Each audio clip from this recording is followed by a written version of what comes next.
Hi, everybody. Welcome to The Writer Chick with your host, Kay Nicole. So today I have a very special guest, which is my grandpa. So we will get into his thoughts and stuff in a few minutes. But before we do that, obviously I got to give you the rundown on the usual stuff. So feel free to skip if you want to. But first off, I have an editing business called Fontaine Publications. I will put the Instagram handle down below, but please go give it a follow.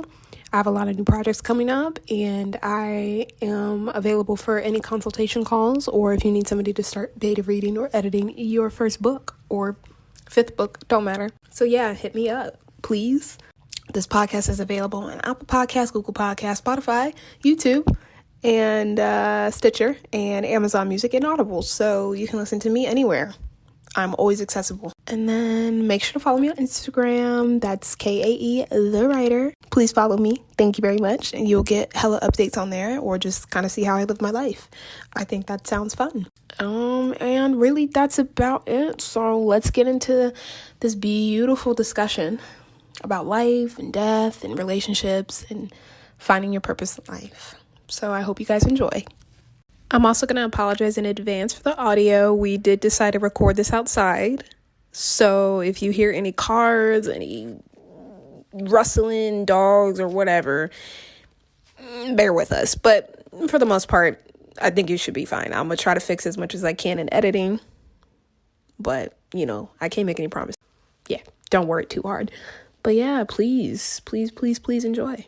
I'm a storyteller. You are a storyteller. That is true. I'm not uptight about my theories. I mean, what comes out of my mouth is what I believe to be true. Right. With my life experiences. That's what life is about. Some people can't deal with reality. Mm-hmm. I'm very capable of doing what reality is. And based on our reality comes from the environment that we live in. Everybody's real reality is different because of where you live. If you live in Africa or if you live in Europe, your reality is going to be different than mine. That's true, it is. It's all about perception. And also because of your age. Mm-hmm. Wherever your age is going to determine a lot what your values are, because life experience, you can't beat life experience. No, you can't. You can read a book, you can read instructions, but until you apply it, and it's life experience, it don't really mean nothing. Mm-hmm. Not really. It does mean something, but it's just collecting information. Applied information isn't worth anything. You could want to be the best basketball player in the world, but if you don't go practice on how to bounce a ball, how are you going to become a good basketball player? You can't. It's nearly impossible. Right. If you want to go learn how to play the game, you got to practice. That applies to everything in life. I believe personally. If you want to be a good poet, then you got to read. You got to read a lot of poetry. You have to, unless you're just blessed and these words just flow out of your mouth, and I'm not saying that's not possible, because our mind and our brain is the greatest thing that I can think of. It runs everything. It does. It makes us aware of everything. It does. Our thoughts. The younger generation don't think about that process. No, they don't. I think they're trying to, but... Well, you know what it is? We're all programmed by our parents and by the environment that we live in. This is the creator who made us beings, and we're just like fantastic. Our mind, our computer, the design of our body is just like, it's unbelievable how it operates and how it works. And the more we learn about that, which will create a mood and decisions how we make in life. Nobody teaches that. We don't get that taught in school. No. It's something you gotta. No, we get programmed when we go to school. No, that's true. You do get programmed. You get programmed to do a 9-to-5 type of thing, and you don't learn how to think. Exactly. It's really crazy that you said that, because education needs to be changed. I think because of COVID and some other things, everything is looked at differently now, because it's not working. The system that exists in the school system is not working. Human beings aren't being taught how to feed themselves, how to take care of their health. Getting information about history and stuff that you can't apply to your daily living and make you a better human being, it ain't worth shit. And so why waste your time? Teach something that's going to be, teach you how to eat good. Teach you what the value is. Teach young kids on, how to meditate, how to quiet their mind. What's the most important things in life? You don't know what you want to be in life, so just be what you're going to be right now. Learn everything you possibly can. Our bodies and our minds is designed to be a sponge. Everything that we do, Kayla, everything that we do from the time we come out and look up and can't say nothing. We're beings. We get fed. We get clothed. We don't know how to speak English language. Mm-hmm. We don't know how to speak no language. But we have the power, the spirit that's in us, we have the power to get from other human beings how to eat, how to get fed, how to get taken care of. And we come here as spirits to experience the human body. And that's what we do. The most important thing of our physical makeup is we house that spirit that nobody can't see. What you can't see is the most powerful thing. A thought you can't see, a thought. Mm-hmm. But a thought is the beginning of something being creative. Everything that we're sitting on or seeing, some human being came up with a thought and they said, you know what? I think we could go someplace better instead of just walking if we made a wheel. The whole concept of the wheel changed a lot of things, how human beings get around. It did.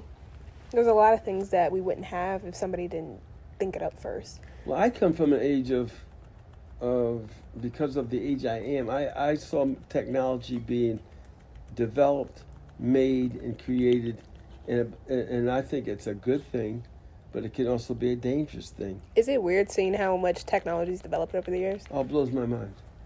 I was born in an era where television was just developed.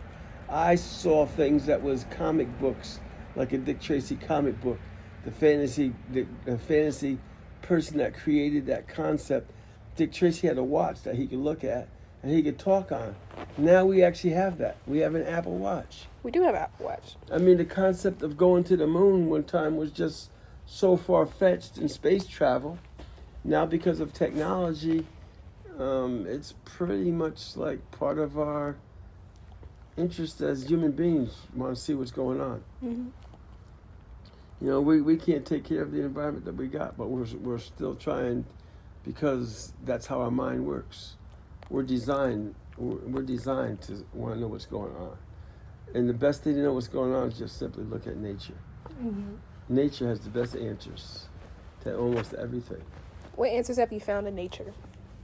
Nature, animals, other species have been created to do what exists, and they're very happy at it because they wasn't given a thought process in a mind. That's what separates us from lower forms of life. We have a thought process. Mm-hmm. But once you understand that thought process and you use it properly and you learn how to get tuned into it, then that's where the creative things comes from. That's why human beings create stuff, because of a thought process. Everybody don't get it. In history, we got people like Einstein and all great people, all started, Edison, all these great inventions, flight, the Wright brothers, the Wright brothers, Yeah. Just look where it's come from when it comes to the whole concept of flight. So a thought process is nothing old to the creator, but we're just getting into it where we're using it. Mm-hmm. And that applies to everything.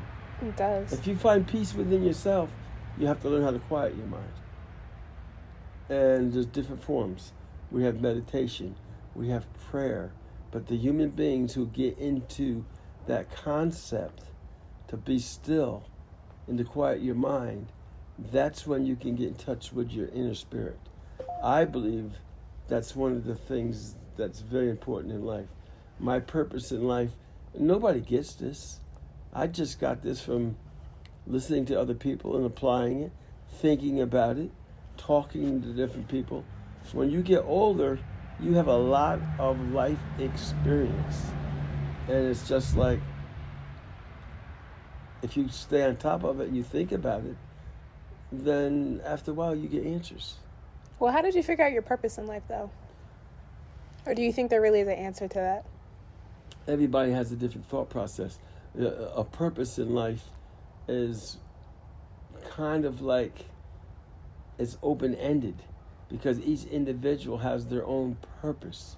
But your purpose in life was to be a spirit, to come into this environment as a human being, the physical being. But that spirit that came into us is what gives us purpose. And while we're in this physical form, we can learn, or we don't have to learn, or we can get programmed and we keep going in circles because the information that we collect always stays the same, and it's going to continue for us to do the same thing over and over and over. Relationship seems to be a problem with human beings. I don't have the answer. That's because it's a control factor. All human beings want to tell other human beings what to do to make themselves happy. We didn't come here to that planet to do that. We come here to make ourselves happy. But people rely on other people to make them happy, right, which is where problems arise. Thank you. So you get that. There's very few people at your age. What came out of your mouth tells me, as an experienced person, that you're on a journey and you're open to thought. You're open to process. Because what you just said was a mouthful. It really was. It was a nugget. Right. It's a nugget. It's a nugget of wisdom. A nugget. And until we get more people like your generation, unfortunately, is left with cleaning up a bunch of bullshit that my generation, the generation before me, created. We created all this toxic stuff on the planet because we got so far away from our purpose here. Our purpose was here to enjoy this planet. It was a paradise. And because of technology in our thought process, we've created a lot of bad things that's not good for human beings. We literally are destroying our house, our planet. Do you think there's a way to go back and fix it, or do you think it's too far gone? Well, no, there's no such a thing as not too far gone because of evolution. If we continue to do this, the planet itself will never be destroyed. We human beings, we build next to the ocean. We do all these things, and things have been reoccurring in the earth, and man has learned how things have done it. Volcanoes, very dangerous things, natural phenomena of the earth. It's a natural phenomena. That's through study. That's how islands was created, volcanoes. When the earth is settling, and because we're destroying our atmosphere, we generate so much toxic waste that some of this stuff can't go away. Now, radiation is something that we all need. By design, the sun brings us radiation every day, but it was designed in such a balance that it worked. Anything that man copies or takes from creation, we have a tendency, the first thing that we do is run it through a military base. Human beings we're just warmongers. I don't know. That's a nice word to use, warmongers. Yeah, right. I mean, why couldn't we take that thought process? And there are human beings who believe that because of the spiritual beings and the spiritual beliefs. That's why I'm saying everybody has a different belief. For as just many bad people, there's that many good people. For as many people who don't understand, there's people who do understand. I think the universe is basically built on pure energy. Everything holds that energy. The energy that you can't see. In technology, we call that a quantum world. At one time, people would go like, oh, that's impossible. Well, what exactly is a quantum world? A quantum world is what you can't see with your eye. So it's like other dimensions. It's other dimensions that do exist. And because of the intelligence of human beings and the development of science proves that actually science is a good thing. We can't believe it all. We can't believe everything there. But in the meantime, that opened up a world that as human beings through our mind, we can understand how to function in other dimensions. We're so programmed and so lazy that we just get what's handed to us. Just like as every generation gets programmed by the parents. The parents tell them what they think to be believed and didn't work for them, but we still want to pass it on to each generation. We want to give the younger generation thoughts of what they need to do in order to make it better. And most of the time, we're giving them shit that didn't work for us. Basically. Especially relationships. Mm-hmm. Relationships, I think human beings, if we spent more time and trying to use the concept of love.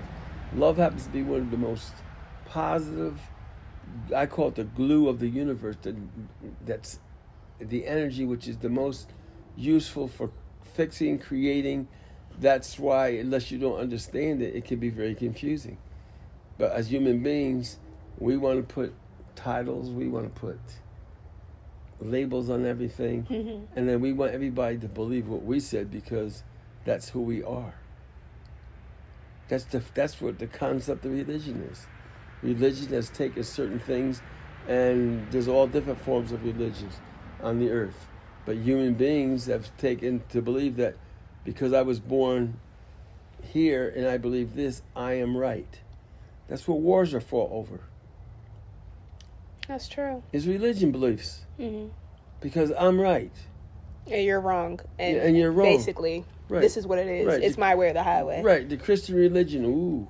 The Romans used to...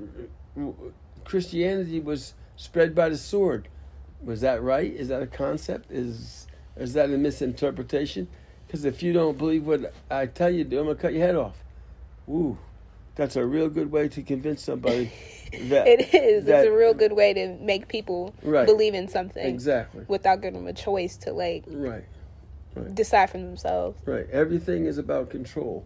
There's always comes with all the rules and regulations on how to live your life and how you do. And some of the things are very positive, but most people don't go by that because they go by their emotion and their ego. Do you think that's part of the reason why relationships fail a lot? Relationships fail because most people don't know how to deal with themselves. They don't know what their purpose is here. Mm-hmm. Well, how do you navigate that, though? How do you navigate relationships when you're still trying to, figure yourself out? Figure yourself out? Yeah. Because you can't get what you don't have. Mm-hmm. You can't give love if you don't understand love. If you don't have love in your heart, then how are you going to give love? And then all these other types of things, there's books and there's all kind of stories and fantasies written about it. But the concept of love is an energy. It's an energy feeling. It's just like we have that GPS in us that comes from our spirits, which is like we're influenced by that. But the other very contradictory thing is we don't know enough about it. It's just like I can't give you a dozen oranges if I don't have oranges. Mm-hmm. So how can I give another person love if I don't know what it is myself? Mm-hmm. And then I interpret that you love me because you're doing what I want you to do. Right. Or you're doing what I want you to do because of certain rules and regulations comes along with relationships. That's not how human beings get along. We get along with each other because I want to do this because I feel very comfortable with it. You do this. If you can make yourself happy by your choices and you have love within yourself, then you know what? You could get along with another person who believes the same thing. Two happy people could get along. That's true. And the other thing is, if I'm making myself happy, I don't need you or tell you, you need to do this because that's going to make me happy, Kayla. That makes no sense. No, it doesn't. It absolutely makes no sense. It's almost selfish in a way. It is selfish. It totally is selfish. But for yourself, we have that because we know no better. Because we're programmed. You're programmed to think that the best thing in a relationship is I as a female, if I can get you to act a certain way and give me certain things, that's going to make me happy. That's a false illusion. That's a false illusion. Mm-hmm. You know, and it's the same thing. It's the whole thing between femininity and masculinity is really, if you take that away, a spirit has no gender. It doesn't now. A spirit has no gender. It's not a female. It's not a male. Those genders has something to do with how we reproduce as beings. But the most important thing is just to be a being. Your spirit don't matter what gender you is. Love don't care about a gender. Males and females have the same amount. It's a good thing if it's used in the proper way. Most people don't get it. I mean, I'm sitting here talking to you, but life experience taught me this from watching people. And I just happened to be one of those people that I looked at life situations and I would scratch my head and I'm going like... You would question it versus just accept it. I questioned everything. When I was a kid, I was told I asked too many questions. I still asked a lot of questions. But in the meantime, it's working for me.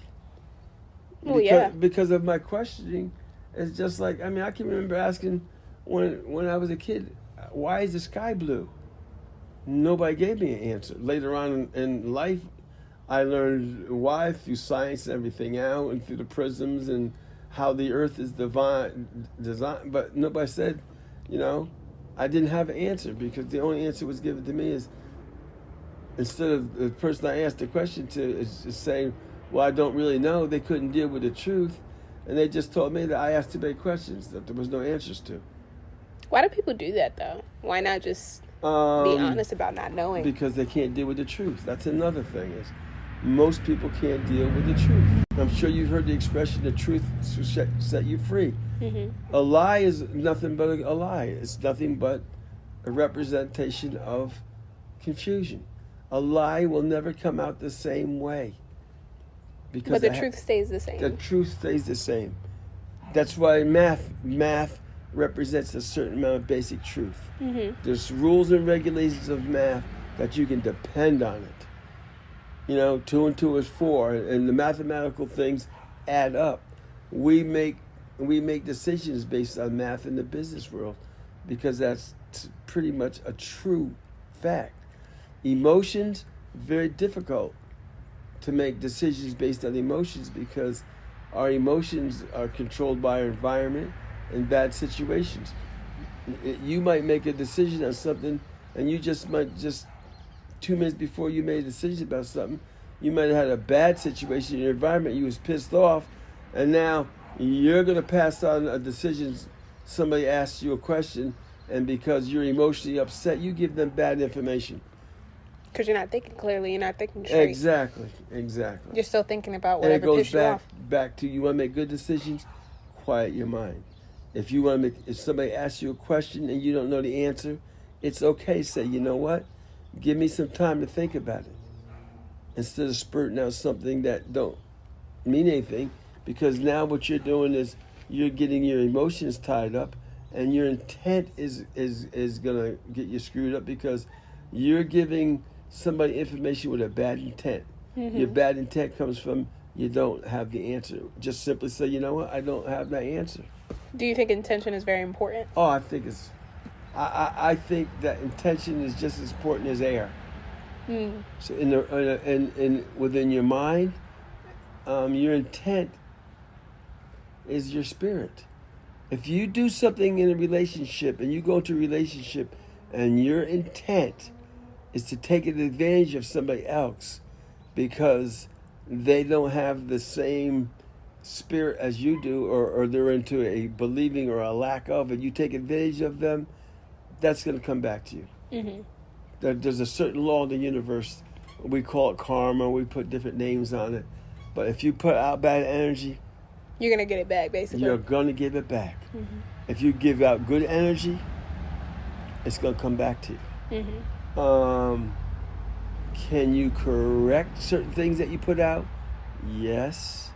Because the whole concept of love, forgiveness, there's certain energy things that comes through a spiritual basis. No matter what religion is, forgiveness happens to be one of the most positive energies, is because that allows you to make a mistake and forgive yourself for it. The thing is, don't keep making the same mistake over and over and over and then go ask for forgiveness. Yeah, no, at that point, it's that just like, did you even learn your lesson the first time? Right. You know? No. There's certain things that you have to learn a lesson in. And I think that's important with relationships. Relationship basically it's very difficult because of egos and environment, and everybody wants somebody else to do what they want to do to make them happy. If everybody can learn how to make yourself happy first, I think human beings would get along better. They would. And how do you learn to forgive people, though? How do you learn to forgive other people, or at least forgive yourself, I guess? It's just a process. It's just a process. It's a process that your intent is that if you hold on to it, it's a negative thought. Negative thoughts actually affect our thought. It goes back to our thought. Our thought is so strong that if you hold on to a negative thought and you keep doing it, it actually creates negative energy within our body, and it makes sickness. Science has proven that also. Mm-hmm. So the best thing to do is you let go of it and you forgive it, and guess what? It's not going to make you sick. When you're happy all the time, there's certain chemistry that produces that you feel good, and you have that certain energy. And when something comes into your world and somebody does something to you, and you say, well, that person did something fucked up to me, and I'm going to pay them back. Now all you're doing is promoting a negative thing, which is going to come back and kick you in the ass, because it's going to affect you with bad health. And studies like that, Dr. Joe Dispenza happens to be one of the guys on the planet who's on YouTube, who's actually taken science and proven that. Other scientific things have been proven by that. He happens to be one of the people that I believe in, and I follow him because he's taken the mystic out of spiritualism and the whole concept of if you do good, good's going to come back to you. Our mind is just that way. And success and everything else can come to you through a thought process. So you think the mind is the most important thing? The most important thing that human beings possess. How do you feed your mind and spirit? That's a really good question, because what your mind is always going to follow your awareness.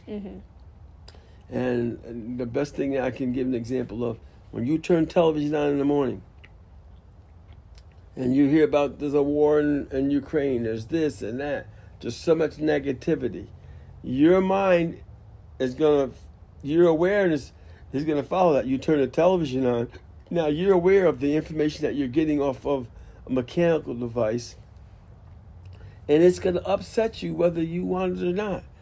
So the best thing to do is don't expose yourself to it.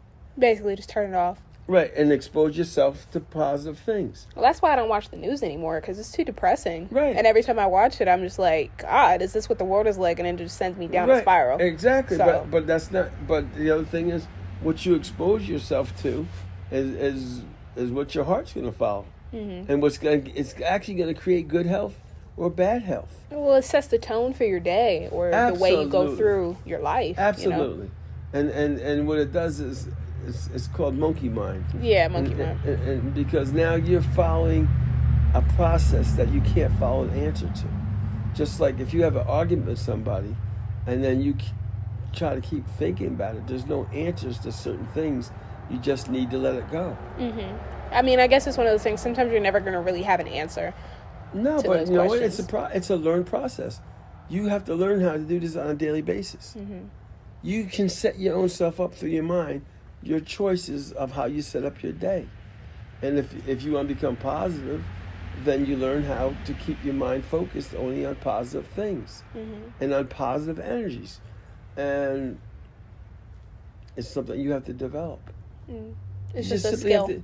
It's a skills game. Some people learn how to read because they like to read. Some people read because I think books are awesome, because you can get a lot of information. You can get 25, 30 years experience of a person who documented their life experience, and you can learn about that through the process. That's called the learning process. That's how we learn, through experience. And then if you read a book and you've seen something about certain relationships and they did this, they did that, then that's kind of like programming your mind. Well, I don't think I want to do that if I'm going to get that results. And then again, everything you read don't have to be considered true, because it's somebody's opinion. It's their perception or perspective. That's their opinion. That's their thing. But it's still okay to do that, because where else are we going to get it? Naturally, By design, we do this. We do this anyhow. Well, we're social creatures. We have to learn from each other. It's just, I guess, kind of how it goes. Yeah, we do. Mm-hmm. Absolutely. Mm-hmm. But when we become creatures of habit, if we copy somebody's bad habits, then that's what we're going to get. Right. And we're going to get the same results. It's that simple. Mm-hmm. If we eat bad food, we're going to become unhealthy.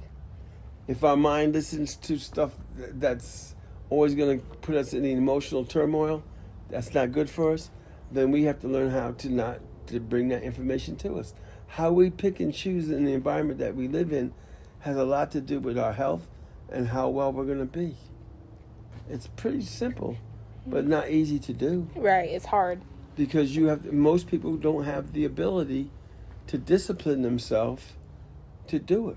Some people get exposed to certain things and it changes their life. When I was young, I got exposed to Tai Chi. Tai Chi happens to be one of the best things that I can feel that helped me discipline my mind to cipher through different information to make better decisions about what I did. And I don't have the total answer, but what we get exposed to, it becomes our belief. Beliefs is a very controversial thing because some people believe in satanic thing, and we know from our emotions and from our heart that's not a positive thought process. Mm-hmm. But if you was born in that environment, to you that's normal, and somebody programmed you to believe in that, that's your norm. Yeah. That doesn't make that right. No, it doesn't. It doesn't make it right at all. It's just the world you grew up in. It's the world that you grow up in. And I guess it's on you to figure out why that is right, wrong, or whatever. Right. You know, you gotta put in the work. We're all on our own journey. And there's certain things that you have to learn on your journey that makes you become a better person.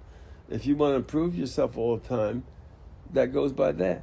And the other thing is abundance of wealth. We all want to have nice things because we're programmed. How do we get programmed? We turn that television on.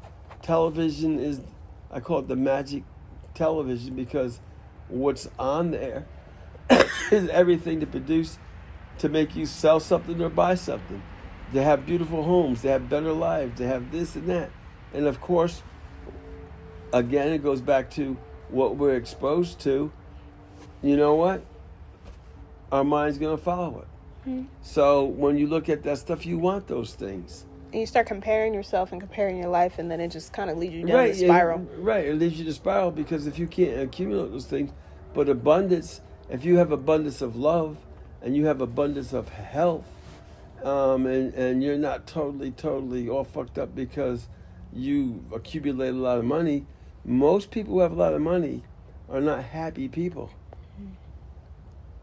What makes happiness is your state of being. Right. Not a lot of things.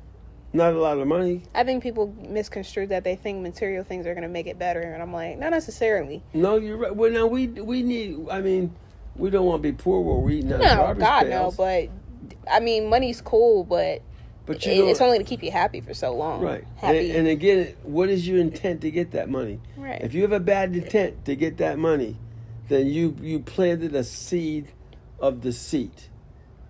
And you planted a lie. And then when you cultivate it and you get the money, you're never going to be happy because how it started. Right. And I'm not saying no. And the other thing is once you achieve a certain amount of abundance of wealth, if you're willing to pass that on and do good and help other human beings, then I think that the energy from having money is a good thing. Mm-hmm. But if you take it and it's interpreted as misabuse of power, and because you have money, then you can treat other human beings like they're below you because of you have money is something that it's just a barter of, it's we trade things with it. The human beings have always bartered. Natural resources is what human beings have always fought. No, I mean, native people have always fought over territory and food. It's never changed. Mm-hmm. It's just shifted. It's just shifted, and because of contemporary things that man has made and everything, now it gets back to now we're fighting over natural resources. Mm-hmm. I mean, basically, natives used to fight over natural resources because this is my food, this is where I fish. You stay over there, go find your own.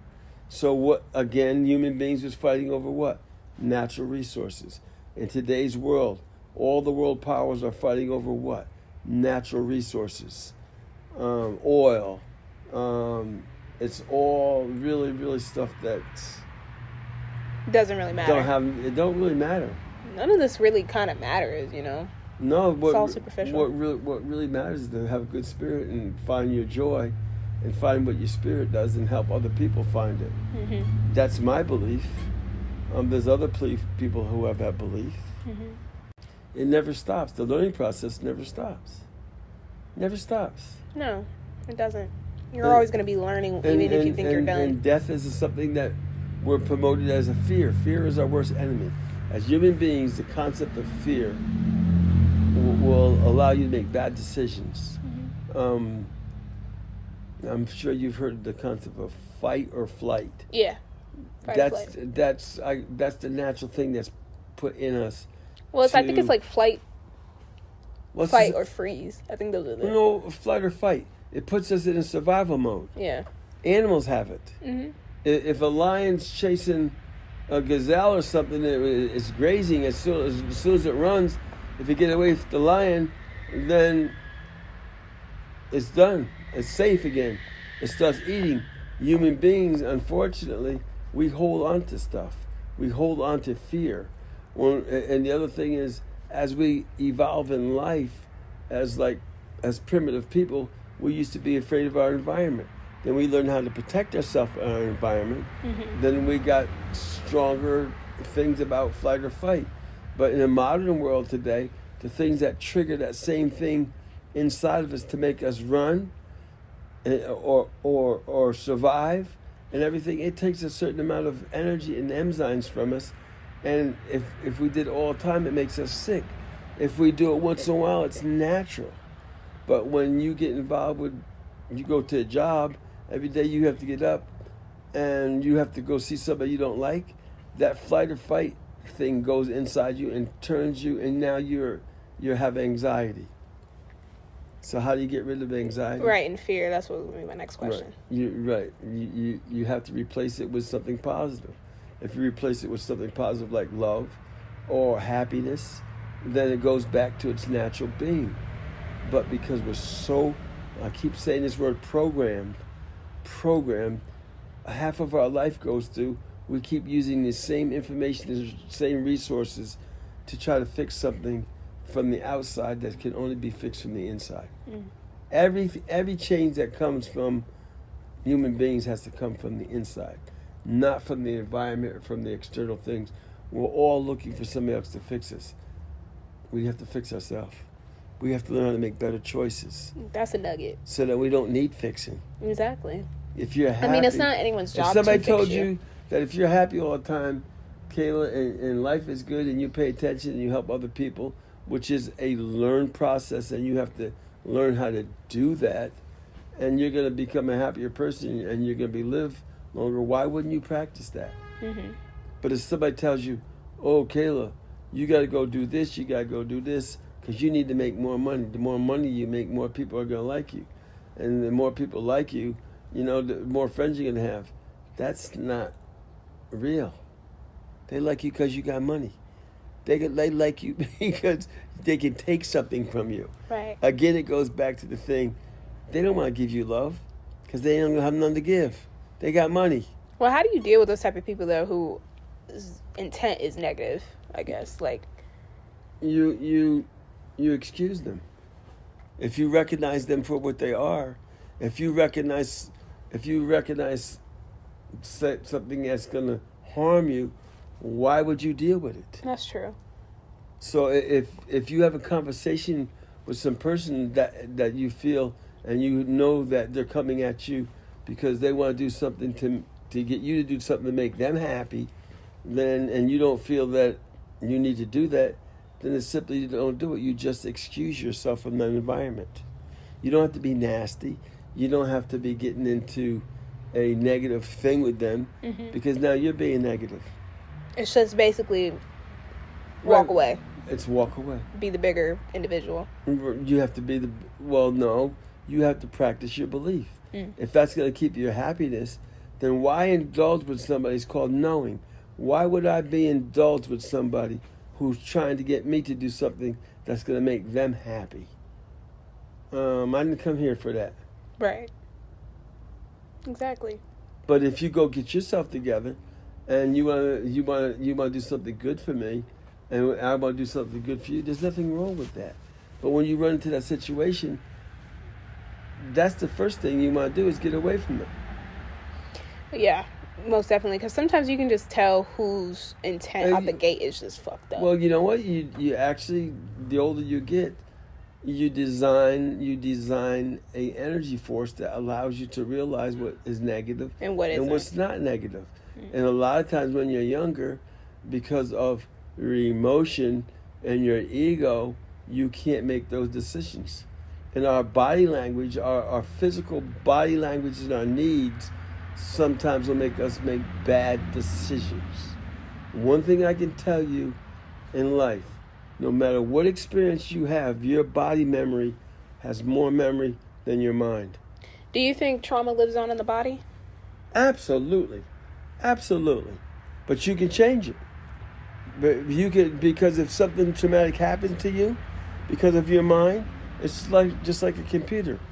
You don't have to forget it. You can remember the experience. Right. But if you remember the thought process so strong, if you remember that bad experience, you're going to keep reliving that over and over and over and over. Yes, you can take a negative thought and replace it with a positive thought. That's called reprogramming yourself. And how you reprogram yourself, every time you run into something that gives you that feeling, then you take yourself, I call it a happy spot. Immediately, you got 17 seconds to change that thought process. If you think about that negative thing, it's going to run away with you. That's what you're going to think about all day. Mm-hmm. And guess what? You're going to get that same negative experience from that traumatic experience. You have to let it go. You can say, it's just like if I had, say, a bad experience with sugar, and you hold on to it, but if you throw it into water, it's going to dissolve and no longer exist. Your mind is capable of dissolving any of that because you just let it go. Is it easy? No. Do you have to practice it? Yes. And then the more you practice it, is it going to feel uncomfortable? Yes. Because our body memory always wants us to do what we're familiar with. So if we learn how to put up with shit, even though it turns us off, our body memory will do that. So you have to change, you have to reprogram yourself not to believe in that. Mm-hmm. If somebody pisses on you and tell you it's raining, you're going to let them do the same thing? No, God no. Of course not. So that's what I'm saying. Life is like that. Don't many of us get the opportunity to understand that thing. There's books out there. You're studying psychology. You're going to college. There's certain things that you're getting through book knowledge that you can apply to life, and you don't have to apply to life. Become a good listener. A good listener, you'll learn more in life than a person who speaks. That's true. I think most people don't know how to listen, though. I think that's the issue. That's the problem. Yeah. They know how to talk and tell people, but they don't know how to receive. That's another way with relationships. If somebody just speaks all the time about what they want and what they want and what they want and what they want and what they want you to do to make them happy, then you can make a decision about that. That person definitely don't know what they're doing with life. They want everything. They're not working on getting themselves together. No, they're not. They're thinking that you're going to help them get themselves together. Exactly. Like, that's not my job. You know? That's not your job. But in the meantime, get a therapist. Pay them. That's what they get paid for. Right. If it gets to that point, and again, that's what human beings do. We think that we need certain things for other people to tell us what to do. That's a crutch. But in the meantime, a good therapist is going to ask you. He can't read your mind. Nobody can read your mind. But you. I mean, you're the only one who knows what your mind is. You can create your own dreams, your own visions. And if you can create a happy vision and you can see yourself doing something in the future that's going to make you happy, Why wouldn't you do that? And guess what? That's going to become your reality. A vision comes through our mind, a thought process. And if that thought process makes us happy, then it's going to make me happy. I'm going to stay healthy. Why wouldn't I do that? That's what I practice every day. Because people, how come you're in a good mood? I said, because I practice being in a good mood. That was your job. My job is to make myself happy every day. Right. Now, if I get in a combative argument with somebody, that ain't making myself happy. No, not at all. So I'm not a combative person. I mean, that reminds me of my coworker the other day, because we were having a conversation about the customers there. They were horrible. And she was just saying to herself, she was just like, I want to be less reactive to people. She's like, I just know they're rude, but there's no point in me getting pissed off, because then we're just going to keep going back and forth. It's not going to go anywhere. And it's just a waste of everyone's time. And I said, no, that makes sense. I can understand. That does. She said, unless they're like majorly disrespecting me, sometimes there's just no point. Well, that's the same thing, but we all have jobs. And most of the time we're put in situations, our environment, that people are very rude. And they are. Most people, they think that they have certain rights because they've been programmed, because I'm a customer and I'm right because somewhere somebody put that. Well, yeah, they put that stupid thing in writing and they're entitled. That's the problem. Right. Very entitled. Right. And people run around and believe it. That's why we have so much animosity and fighting amongst people, because we're all programmed to do the wrong thing. It's programming. Yeah. And from the second we were birthed into this world, we're just programmed to do the wrong thing sometimes. Exactly.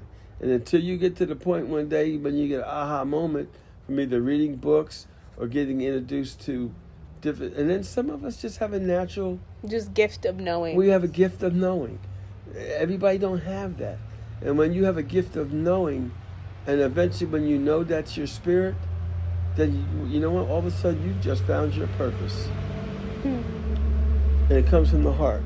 And if your purpose is to help people to learn how to be better and be happy in life, and to learn how to use their mind to make better decisions, that's it. Because the more bad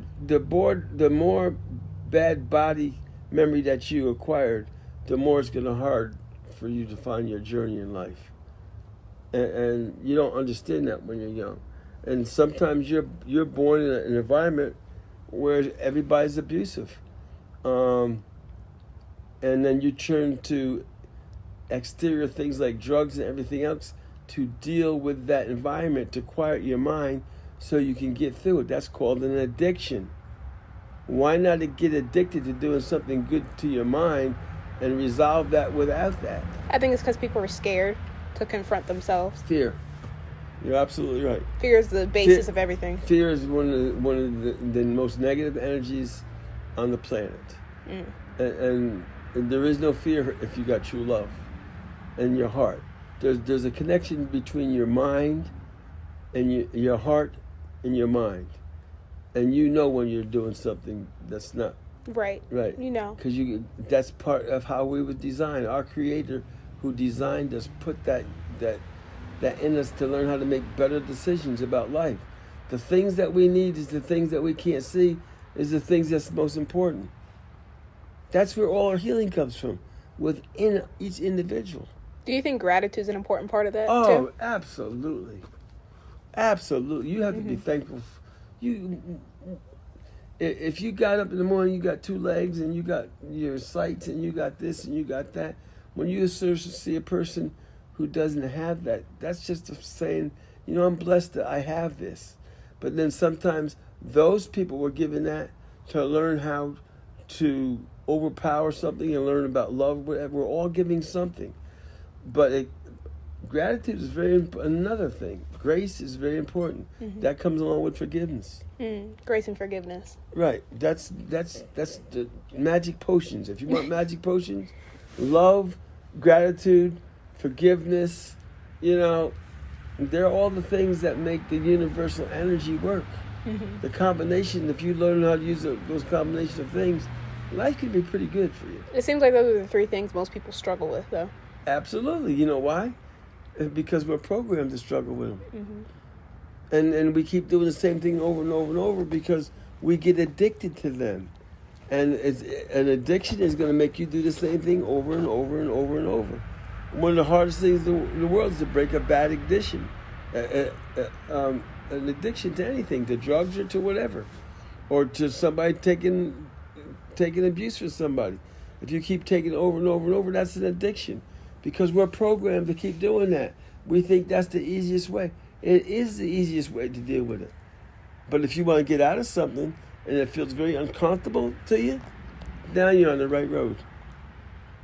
And you have to keep practicing until you let it go. If you're in a bad situation, you listen to other people, and people go, oh, you do this, they do that. They give you bad advice because they're already programmed. Mm-hmm. So how can they give you good advice? Exactly. The best advice that you're going to get is comes within. How do you get that advice? Intuition, basically, is what that is. But then that can be learned. It's called meditation. Mm. Meditation learns how to quiet your mind. When your mind gets quiet, the inner voice will speak to you and give you wisdom and understanding. It's very simple to say, not easy to do. Mm-hmm. Who do you think teaches about meditation the best? There's several people that I've come in touch with. Sadhguru, who happens to be Indian, happens to be a spiritual guide that a lot of people recognize in the world, and for his things that he does and his philosophy that he does. He's on YouTube. And to understand him, again, your mind is going to follow your awareness. If you go look at something like that, that's going to be an awesome experience. My go-to right now is Dr. Joe Dispenza, because he deals with the mystic and science.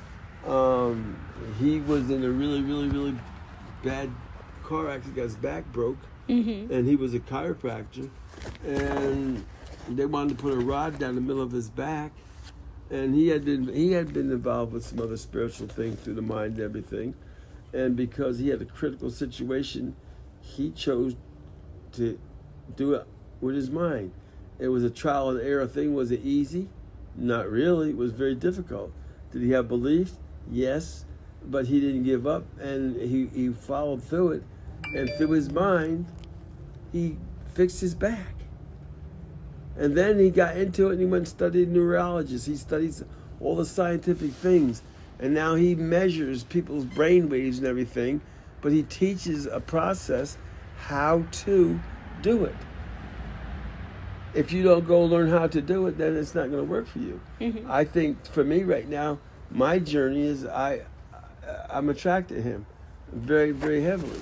A yogi, a young guy, and he teaches meditation. And I liked his philosophy because how he made it very simple.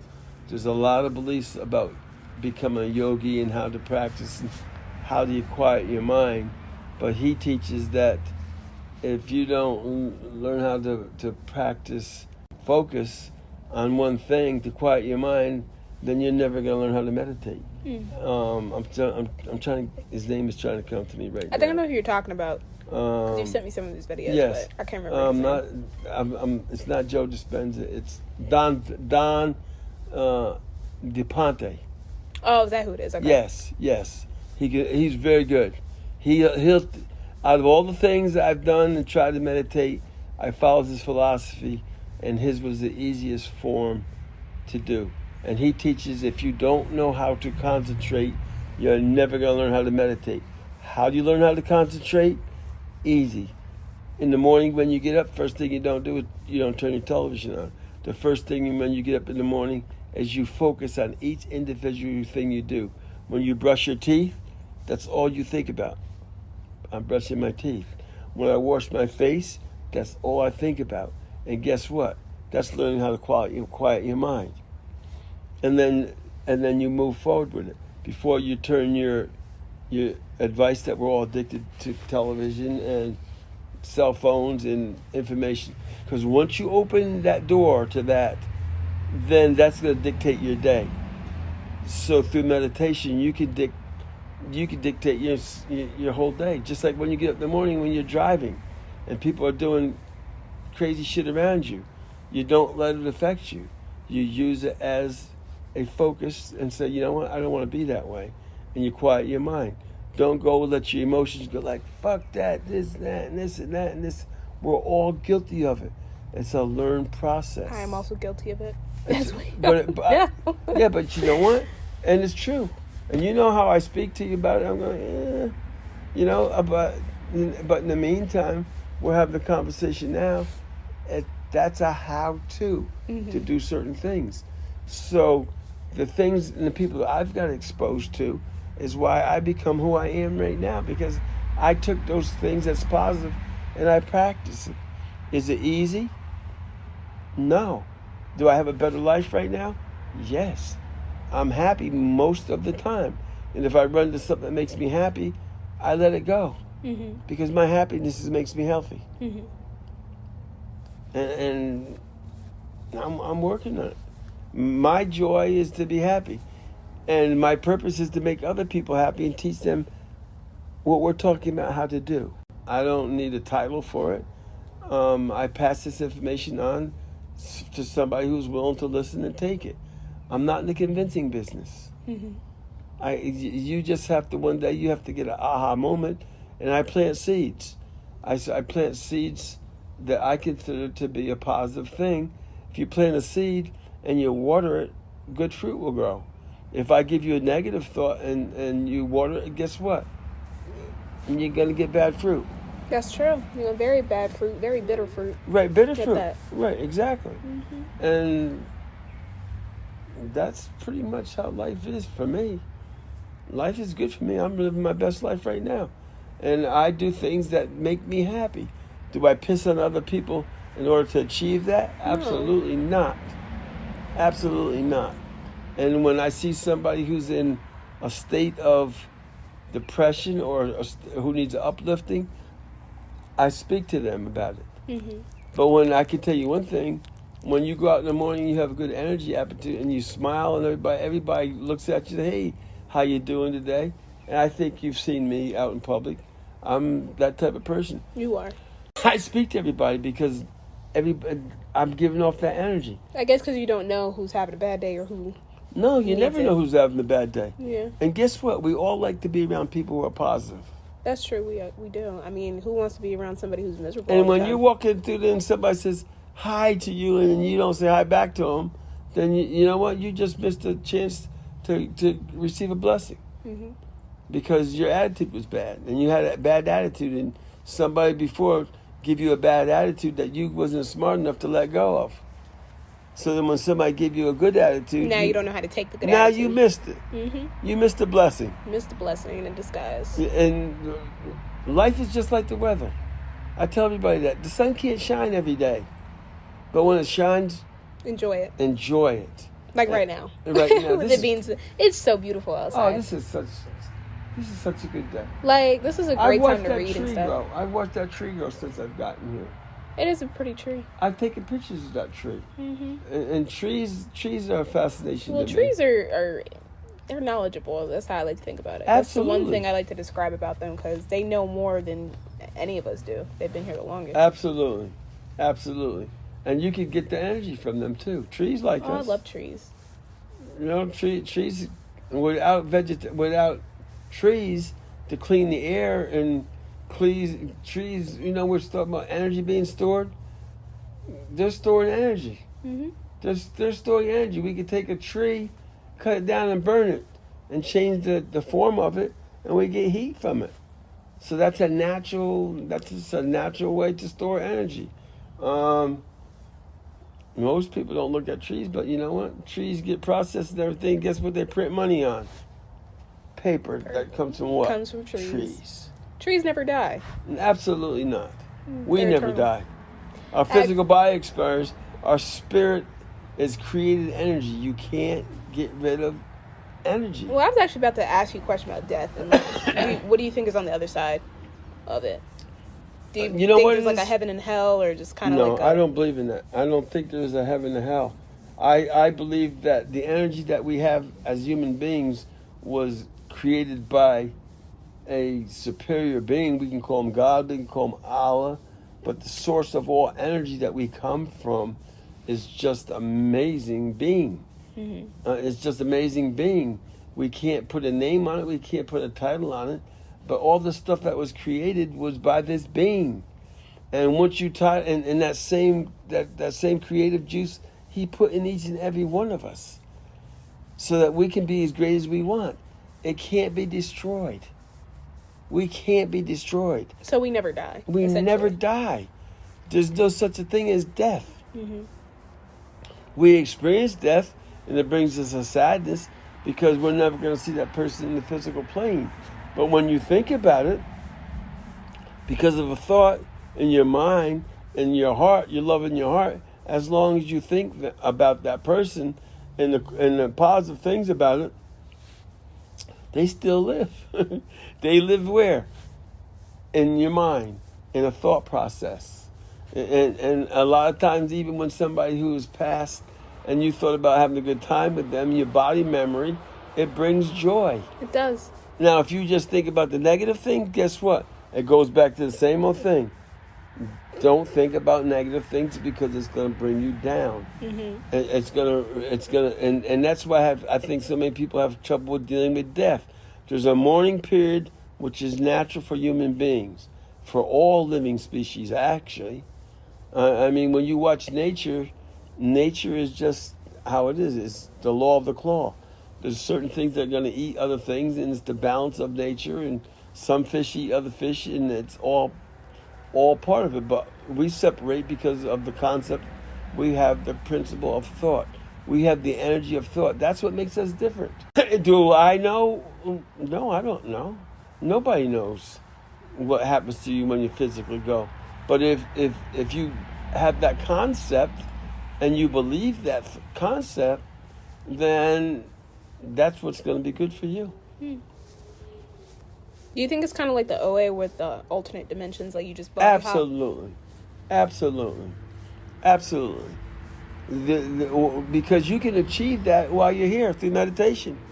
That's true. They call it astral projection. They put titles on it. They call other things healing. They've got people that can put their hands on you and heal you.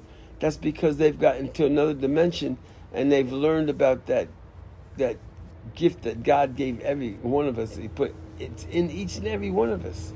You know, the Bible says we're made in God's image. We are. So that His Spirit is in us. And it's that simple. And He gave us that thought process to make decisions. And the more that you get tuned into that, you realize that you can't die. You just can't die.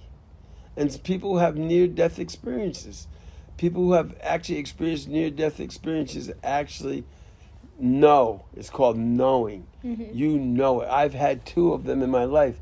Maybe that's why I am who I am. What were they, if you don't mind me asking? I was in a car accident. I was pinned in a car. And I was really, really it was a bad situation. And I actually my spirit left my body. And I was looking at it from hovering over the accident. I saw myself pinned in the car. Damn. And a state trooper came along. And he lifted my eye up. And he said, I think this kid is dead. And when he said that, I chose to go back in my body. And when I went back in my body, again, it's something to do with reprogramming yourself. Because I was out of my body, I chose to go back in. My spirit went back in there. My body healed itself. Why did you choose to go back? I don't have that answer because I wanted to live. I had a taste for life. I was young. I was like 27. I just went back because when he said I was dead, for some reason, I knew that I didn't want that. And at that particular time, I chose to go back. That's the choice that I made. And the next day, I mean, they hauled me off. They had to cut me out of the car. Nobody didn't know when my back was broke. I was all beat up. But I went through the windshield. I hit my face on the concrete. Ouch. My face, one side of my body was swelled up completely like this. I mean, one side of me was like 2 different people, and I had glass all in my hair, and everybody looked at me. And even after that, I went back and looked at the car, I'm going like, how did I survive that? Yeah, if you flew through the whole windshield. No, not only that. I went through the windshield. I got thrown in the car. Yeah, rolled over. I got hit in the back of a tractor trailer, ran over top of me. Dang. And I was pinned in it. By all things, I should have been dead. Yeah, exactly. So that's how strong that spirit is. And other time, I had a similar experience when I had my tonsils out. It was really weird. That's the first time. I never spoke about it. And I didn't speak about this because I thought people think I was nuts and weird. And then when other people started coming forward with near-death experiences, it's my reality, I know. Because at that particular time, I had my tonsils out. And when I was in the operating room, they gave me ether or something. At that particular time, it's known right now, a scientific thing, that it will make your spirit leave your body if certain chemicals are introduced to your body. And they use that to put your sleep on, to operate. And I had that. My spirit was out.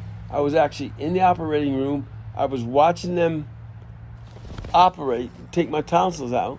And for some reason, that's probably why I have a spider phobia day. I was in the room, I saw a spider up in the corner. And for some reason, I split. I said, like, psh. Oh, yeah, no, that would have got me to split, too. Now, my spirit left. Now, after they finished the operation, my next door neighbor, she was a nurse, and she came to see me, and she said I look gray because my spirit wasn't in my body. I was breathing, but I didn't wake up. I did not wake up. And knowing what I know now, I couldn't find my body. My spirit went out into the universe. How I got back into my body and where I was during that time, I have no. But for some reason, I collected energy and spirit because I was in that realm of the quantum. But I still had that desire to live, so I went down, boom. And now you can reach that through meditation. You can reach that being. It's just like once you taste it and smell it, you can get back there. Is it easy? Not all the time. You can meditate, and the meditations that you can't get back there, but I've gotten there. I've learned how to get into a spot where I feel good. I'm very peaceful with myself, and it's a place of nothingness.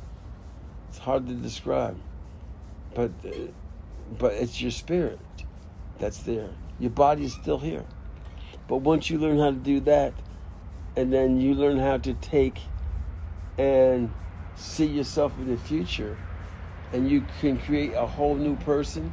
And I've learned this from Dr. Joe Dispenza. It can work. And the only way you can do it is through meditation. And you have to practice it. You can't practice it once in a while. You have to go out every day. Every single day. Just like you brush your teeth. Mm-hmm. And you guess what? Make a habit out of it eventually. It becomes a habit. And after a while, you know what? Life becomes better. Yeah. It becomes better. Right. There's no such a thing as an accident. An accident is only because you're not aware of your surroundings. That's all. And then sometimes when you get on that level, you get information. They're called premonitions. And if you get a premonition, I really shouldn't do that because I don't feel good about it. Don't do it. Listen. Because something's gonna get fucked up. Oh, it usually does. Listen, and you have that. You have a special spirit, Kayla. I've known you since you was like when you first got here, Mm-hmm. And me and your grandmother, we took care of you. That was like, we wanted to do that. But as a little spirit, I've seen you go through things.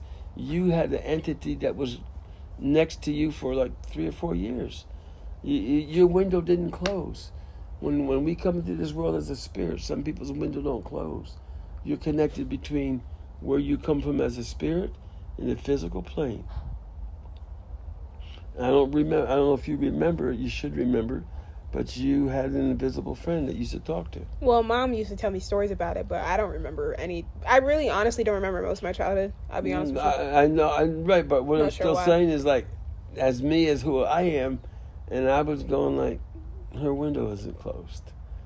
You could communicate with that spiritual world, and that maybe that's why you are certain way. It's like it was just like you had a near-death experience. Only you had it at an early stage. That's why your thought process maybe is different. That's maybe why you're such a creative person, because you is out there. You understand that. Once you get tuned back into that, well, that's what I want to get back to. Through meditation, and how you learn how to meditation is be by yourself. And sometimes relationships are okay, but the best relationship is to develop yourself. It's really the only relationship that matters sometimes, because you came in here by yourself, you're going to leave by yourself, so you might as well get comfortable with yourself. At your spirit, yes. Yeah. But your spirit gives you all of that. It gives you all of that. And the other thing is, you can make your body pretty much what you want. And I've done that. I've fixed myself a couple times in life. I've had a broken back, and I fixed it. I just had the ability to fix it with the help of other human beings, you know. Mm-hmm. But I did it. I did the same thing that Dr. Joe Dispenza did. I didn't, only at that particular time, it was a spirit that I had. It was a belief that I had. And I did it because I believed in it. And I stayed with it. I learned how to deal with pain. I didn't take no narcotics, no pain pills, nothing. I did it with my mind. And then one day, all of a sudden, it was gone. And how I had experience with another human being who was in a really bad accident. His back was all messed up. They sewed him up, stitched him up, and there was nothing they could do with the pain. He was on narcotics. And then, heavy stuff. Yes, and then they finally sent him to pain management. It was a whole new concept, how to start dealing with your pain through your head and your mind. And he took an 8-month course, and every day, they taught him how to think about the pain. And if you think about the pain, eventually it's going to go away, and that shit works. If you think about it, because thinking about one thing is a form of meditation. So when you think about that, what you're doing is you're meditating, and you're getting in communication with that inner strength in yourself that can heal your body. It's that simple. It's that simple. It's that simple. It's that simple. I mean, I was diagnosed with arthritis. They told me there was nothing I could do. I'm walking. I can still bend my knee. I'm still in the process of doing it. Did I give up on it? No, I didn't give up on it, because that's the challenge. Why would I give up on something? And it doesn't happen overnight. We're all programmed to think that science, you got a headache, you take a pill.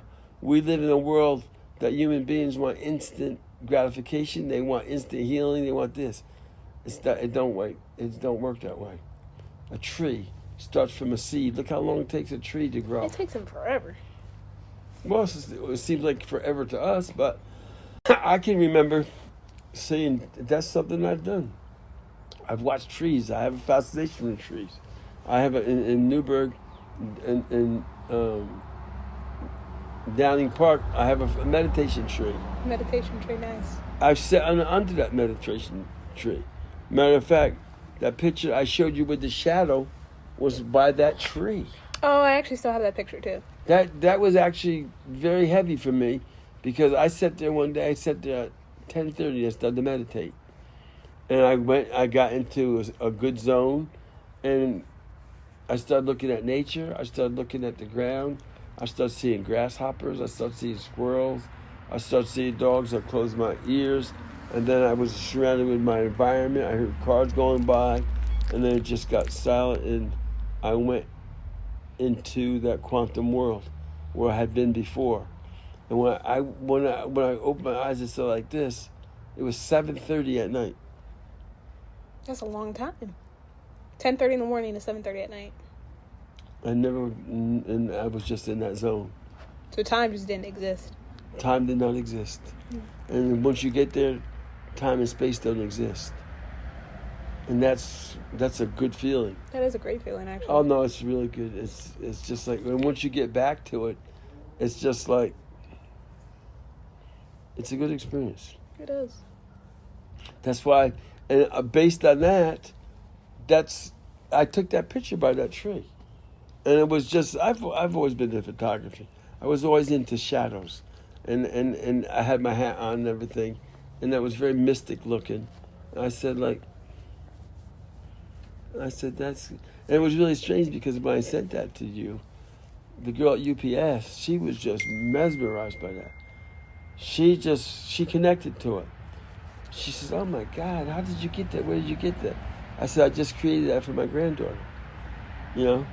And I said, she might not understand it right now, but one day she will. Mm-hmm. And she says, could I get one? And at that particular time, I was going to actually take them, reproduce them, frame them, and sell them on eBay. And I made a left turn. I got lost with it. But that was a form of art. Mm-hmm. And I've done a lot of things with that shadow thing. And that happened to be one that just happened to be my favorite one. But I've done that in snow banks. I take a picture of the snowbank, mm-hmm. and a picture of my shadow. And then you can see through the shadow and you can see the snow, or you can see everything, whatever's in the environment. It's kind of cool, actually. It is. It really is. Because you know that's me. You can look at that shadow and know that's me. Mm-hmm. You feel my spirit. That's all that is. And anybody else who looks at it, who's into that, can feel that at that particular time, I was in a positive place, and it became part of me, and I passed it out. That's energy. That's some people call things that's a talisman. A talisman is an inanimate object. Until you put your energy on it, it becomes something. It becomes your spirit. Mm-hmm. It becomes a part of you. It does. If I take this off, my energy, I wear this all the time. I got this when we were Shark Tooth. I always wear my native, but if I take this off and I actually put it on somebody, and I said, you're going to feel my energy. And when you feel like you're in a bad spot, you hold this, and you're going to get positive energy, and you're going to come out of your, wherever you're at. It will work. You know why? Because I plant a seed of energy with a positive thought in it. Now, you receive that, you're going to believe it. Mm-hmm. It's a thought. Exactly. It's a thought. It's like you're a writer. You're a writer. You're studying other things and everything. Your best writing is going to come when you don't have to think about it. No, I agree. And it comes from inside your spirit. Mm-hmm. And guess what does that?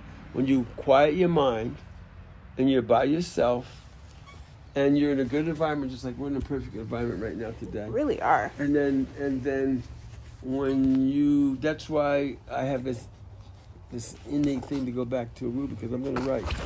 And there, it just comes out of me. My thought process just changes because I'm just relaxed. And I can go into that place where something's going to come out of me that I have to say. You know, people go, as a joke, people say, well, what do you think the most important thing in life is? I go like, air. I mean, it kind of is, though. You need it to breathe. 15 minutes, you're dead. Yeah, exactly. Probably even less than 15. Well, less, but you know, with science, if they catch you before, but you're brain dead. Do you have one last thing you want to say to everybody before we end the episode? Yeah, just learn how to be a mystic. I mean, learn how to look at things and don't get programmed. Look at things with an open mind. Mm-hmm. And you have to develop that even. Well, it's so crazy how each individual, we're programmed by the environment we come from. And until your awareness changes, you're not going to change. The only thing that's going to change you as an individual is your awareness of what you look at and your choices and what you do. And stop spending so much time on trying to make good relationships. Most people don't have the facilities to have a good relationship. If you have a good relationship with yourself, the most important thing is, how do you receive positive energy from another human being? Is you have to know how to do it yourself. Until I met your grandmother, we just hit it off. It was a good trip. It was a good journey. Again, that was a learning experience for me. It taught me about relationships. And you have to build, sometimes it's not how much time you spend with somebody, It's the quality of time that you spend with them. And if a person was willing to give you their time, and I was willing to give her my time because we chose to. But I didn't try to change her. I let her become who she was. I let her stay on her journey because I had a little bit more knowledge about different life. She received what I told her. She applied it, and we got along. Not saying we had a perfect, right? Nobody has a perfect, but we stayed together. You did. And I speak. We had a good journey. She's still in my life. She's part of my spirit. I close my eyes and bring her right back to me. That's what I'm saying. Once you have that experience with somebody and you understand love, there's no such a thing as death. There's no such a thing as death. That's a very poetic way to end this off, I gotta say. Okay. It was nice having you on this podcast, Papa. Well, thank you. I will be asking you to come back. Thank you for inviting me, and I'd love to do it again. Good. You will. And as Next time you come over here. As I grow, I hope that I'll be able to give more. I mean, but what I gave today is what I believe. You were spitting facts the whole episode. I like the younger generation. I was spitting facts. Yep. So I was spitting the truth. You really were. All right. Thank you. Well, thank you.